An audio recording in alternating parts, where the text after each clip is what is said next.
룻기 4장 9절에서 10절 말씀 함께 읽도록 하겠습니다.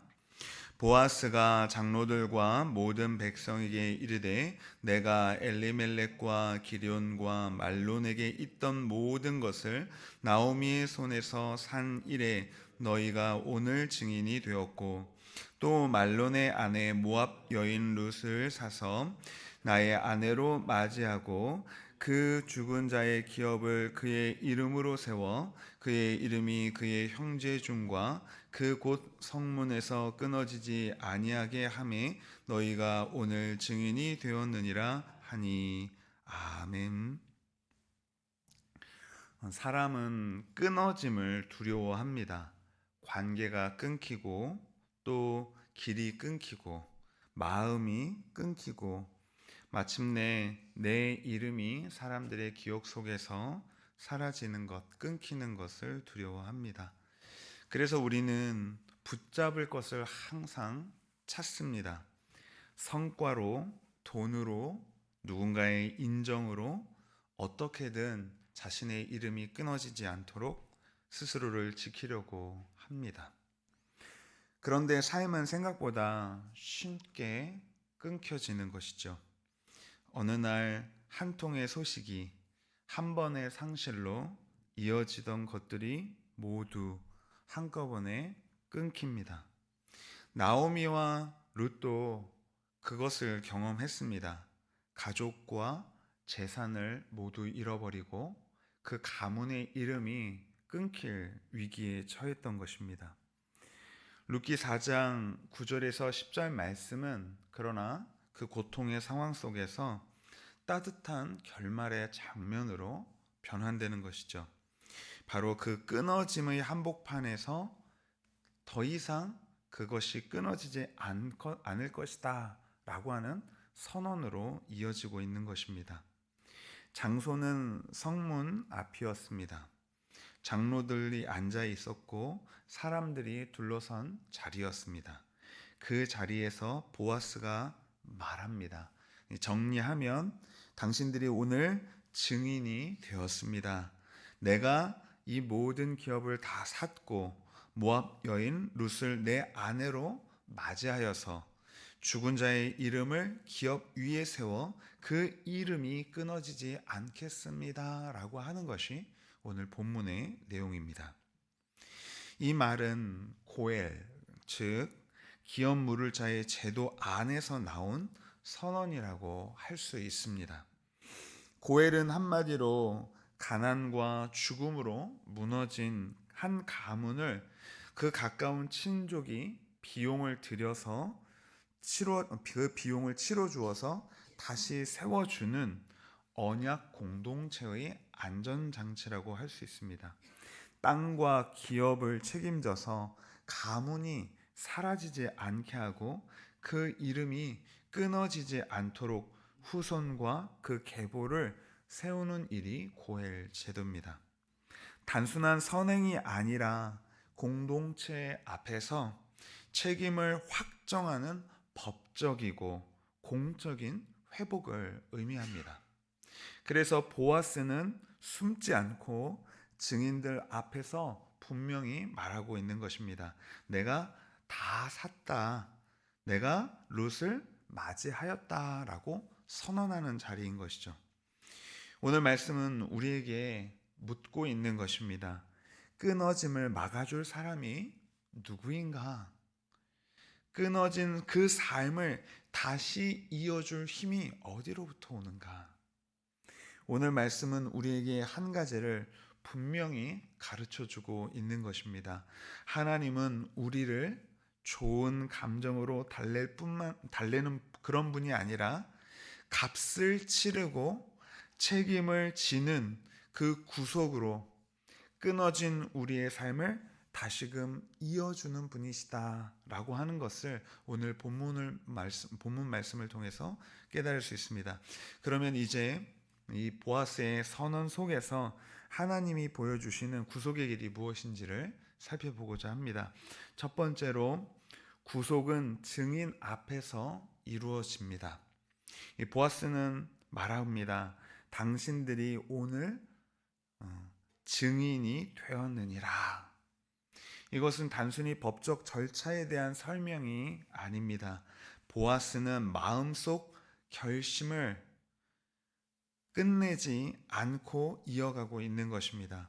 공동체 앞에서 내가 이 일을 행한다고 했을 때, 즉 이 고엘 제도의 책임을 진다고 했을 때, 이것은 보아스 자신의 이름을 걸고 하는 것이었습니다.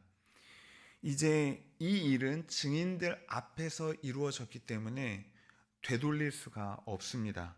공개적으로 책임을 졌습니다. 여기서 한 가지 주의 깊게 생각할 것이 있습니다. 이 구속은 마음이 좀 따뜻해지는 어떠한 감동으로만 끝나지 않는다는 것입니다. 구속은 실제 삶에서 적용되는 것입니다. 법적인 효력이 있는 것입니다. 구속한 사람과 구속받은 사람의 관계를 새로 짜고 책임을 만들고 그 삶의 방향을 완전히 바꿉니다. 그래서 성경의 구원은 늘 백성의 삶 가운데에 있었던 것입니다. 보아스가 룻과 나오미를 홀로 두지 않고 증인들 앞에 드러냈던 것처럼 하나님은 자기 사람들을 구속할 때에 홀로 두지 않습니다. 예배의 자리로 부르시고 교회 가운데 세우시고 또 증인의 자리로 부르시는 것입니다. 그리고 말씀하십니다. 내가 너를 구속했다. 내가 너를 구원했다. 선언하십니다. 여러분, 믿음이 자꾸 혼자만의 세계로 고립되는 것을 경험할 때가 있습니다. 상처받기 싫어서, 오해받기 싫어서, 또 부담이 싫어서 숨습니다. 그런데 그렇게 숨어 있는 그 자리에서 우리는 경험하는 것이죠. 내 마음이 좀 편하고 사람들로부터 고립되어서 내가 좀 쉴까 생각도 들지만 사실은 내 마음이 지켜지지 않는다라고 하는 것입니다. 동시에 더 중요한 것이 내 삶 가운데에서 메말라 가는 것이죠. 바로 그렇게 고립되어 있을 때에 하나님을 향한 고백이 말라가고 기도가 말라가고 순종의 삶이 말라가는 것입니다. 하나님은 오늘 그래서 우리를 부르시는 것입니다. 숨지 말고 나와라. 혼자 버티지 말고 나와 함께 서라. 증인이 있는 바로 이 자리에 서 있어야 한다. 너의 그 고통의 문제들이 드러나야 된다. 라고 말하는 것입니다. 여러분, 우리는 이미 구름같이 허당한 증인들 가운데 서 있다고 말씀은 가르쳐 줍니다. 히브리서 12장 1절에 이러므로 우리에게 구름같이 둘러싼 허다한 증인들이 있으니 모든 무거운 것과 얽매이기 쉬운 죄를 벗어버리고 인내로써 우리 앞에 당한 경주를 하며. 그러니 숨지 마십시오. 어떤 고통과 어떤 두려움이 몰려오더라도 숨지 마십시오. 우리 주님께서 우리를 구속하여 주시기 위해서 증인들 앞에 세우십니다. 모든 무거운 것을 내려놓고 얽매이기 쉬운 죄를 벗어버리고 인내로 믿음의 길을 달리십시오. 구속하신 주님의 은혜가 우리를 붙들고 그 은혜가 우리를 살릴 것입니다. 두 번째로, 구속은 값을 치르고 책임을 떠안는 일입니다. 보아스의 말은 그 사실을 우리에게 분명히 가르쳐 줍니다. 내가 다 샀다는 것입니다. 보아스가 장로들과 모든 백성에게 이르되 내가 엘리멜렉과 기련과 말론에게 있던 모든 것을 나오미의 손에서 산 일에 너희가 오늘 증인이 되었다라고 말하는 것이죠. 산다는 것은 대가를 지불한다는 뜻입니다. 손해가 포함되어 있습니다. 비용을 지불하는 것입니다. 그리고 이어서 말하는 것이죠. 모압 여인 룻을 아내로 맞이하고. 여기서 중요한 건 감정이 아니라 법적인 책임입니다. 남의 짐을 내 짐으로 옮겨오는 일이었습니다. 끊어져가는 집안의 미래를 내 손으로 이어가겠다고 하는 결단이 포함되어 있습니다. 룻기 4장에서는 보아스 말고 더 가까운 기업 물을 자가 한 명 있었습니다. 6절을 보시면 그 기업 물을 자가 등장을 합니다.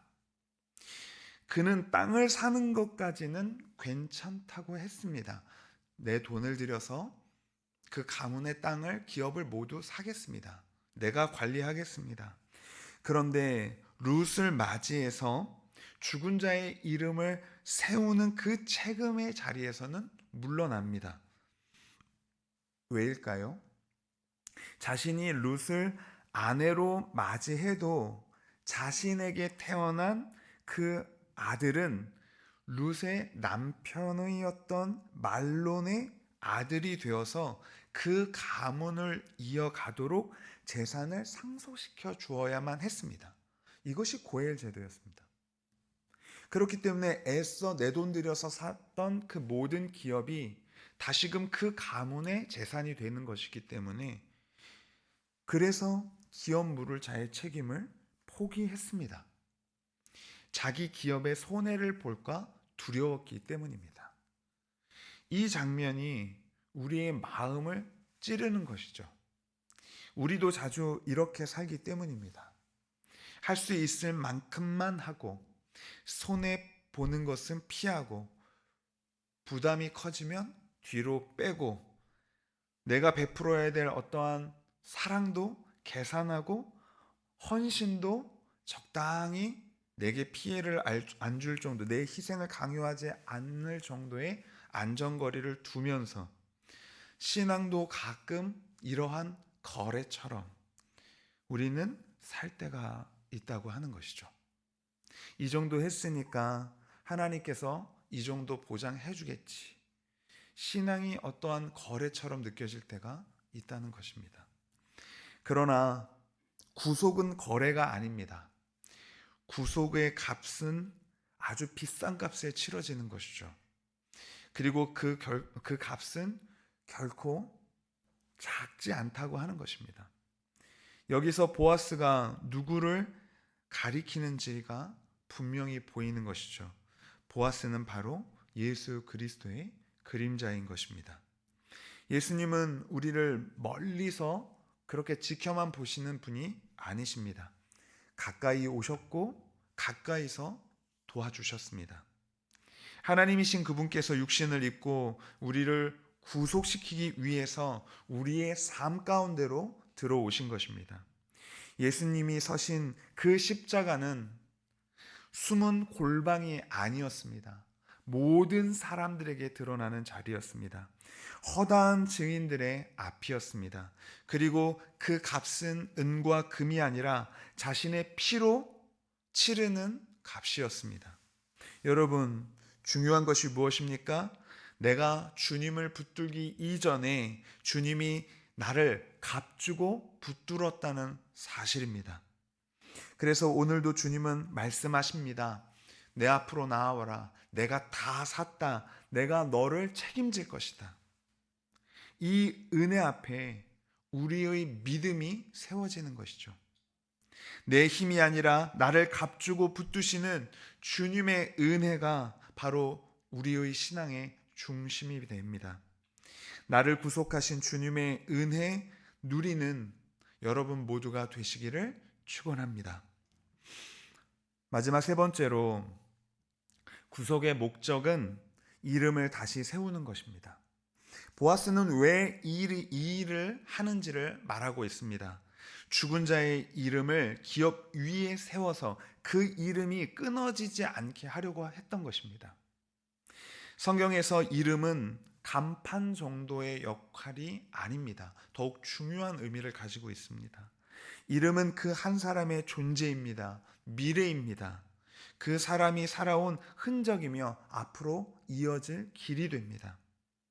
그런데 나오미의 집은 그 이름이 끊어졌습니다. 남편도 죽고 두 아들도 죽었습니다. 룻은 모압 여인입니다. 이 집안의 이름은 사라질 수밖에 없는 상황이었습니다. 보아스는 그 끊어진 이름을 세우겠다고 선언했습니다. 구속의 열매는 땅만 되찾는 것이 아니었던 것이죠. 그 기업과 함께 사람을 다시 세우는 것까지 이어졌습니다. 사라질 뻔한 그 이름, 그 가문을 다시 살아있도록 만드는 것입니다. 그리고 하나님은 여기서 더 큰 일을 하십니다. 바로 모압 여인 룻을 다윗의 계보로 들어가게 하여서 이어지도록 만드는 것이죠. 밖에 있던 사람을 안으로 들이시고 끊어진 미래를 다시 있게 하십니다. 하나님은 자격이 있는 사람만 모아서 아름답게 꾸미는 분이 아니십니다.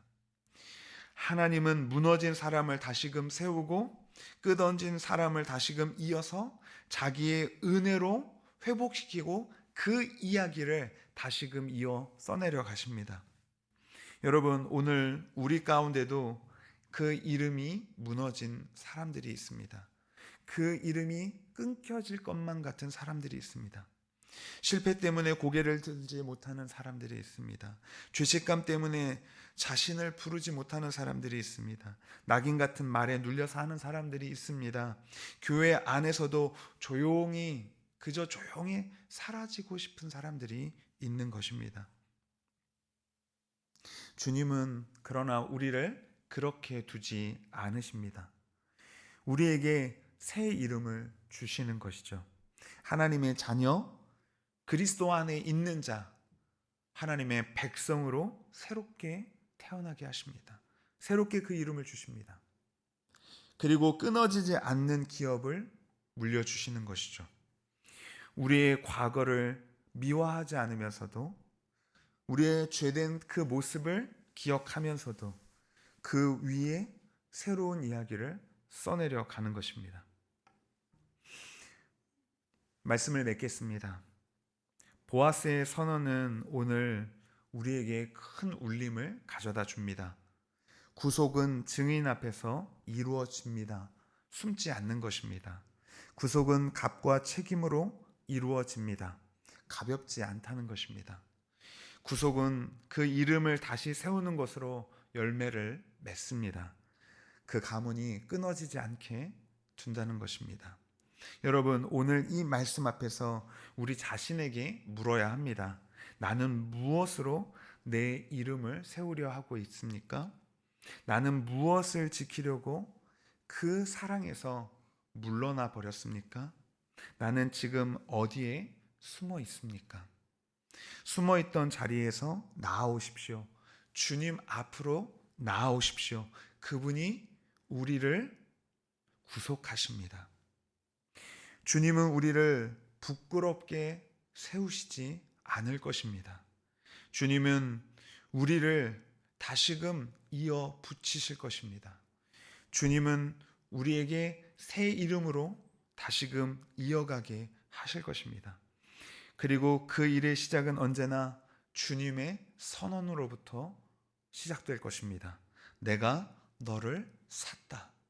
내가 너를 구속하였다. 내가 너를 책임질 것이다. 또한 우리 주변에 이렇게 죄와 허물, 고통에 눌려서 숨어 있는 사람들이 있습니다. 그들이 예수님의 구속의 은혜를 누리고 자신에게 주어진 복된 기업을 상속받을 수 있도록 우리 함께 기도했으면 좋겠습니다. 이렇게 오늘 하루도 기도하며 나아가시는 여러분 되시기 바랍니다. 기도하겠습니다. 살아서 역사하시는 하나님 아버지, 끊어짐을 두려워하며 우리 힘으로 버티려 했던 마음을 불쌍히 여겨 주시옵소서. 값주고 사신 주님의 놀라운 사랑을 오늘 다시 믿음으로 받아 나아가게 하여 주시옵소서. 숨어있던 자리에서 나와 주님의 백성 가운데에 믿음으로 서게 하여 주시옵소서. 무너진 이름을 그리스도 안에서 다시 세우시는 하나님을 경외하며 사는 오늘 이 하루가 되게 하여 주시옵소서. 예수 그리스도의 이름으로 기도드리옵나이다. 아멘.